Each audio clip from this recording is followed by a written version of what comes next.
Қайырлы күн, құрметті достар, қалдарыңыз қалай? Бүгін мен сіздерге әдемі, дәмді, жұмсақ болып шығатын чебуреки дайындаймыз. Ол үшін 500 грамм ұнға үстінен тұз, су, кішкене сұйық май қойып, жақсылап жұмсақ етіп қамыр елеп аламыз. Қамыр елеп болған екен жарты сағатқа тындырып қоямыз. Біздің тестамыз дайын болғанша ішіне фарш, пияз турап, жақсылап тұз салып араластырамыз.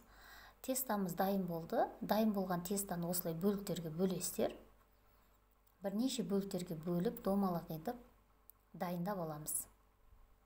Және де 10-15 минут қойып қоямыз. Дайын болған тестаны әдемілеп, жұп-жұқа етіп, осылай жайып аласыздар. Мүмкіндігінше жұқа болғаны дұрыс. Шетіне фарш пен пиязды қойып, әдемілеп, шаншқымен осылай орап шығасыздар. Осылай барлығын алдын ала дайындап, осы тестамыз дайын болғанға дейін сұйық майды қыздырып қоямыз.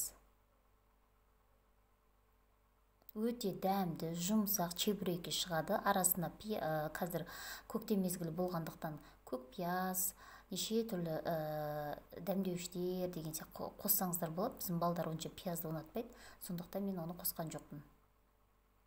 Осылай қызып тұрған майымызды 2 шайдан қып-қызыл етіп пісіріп аламыз. Уайымдамаңыздар, іші шикі болмайды, тез піседі.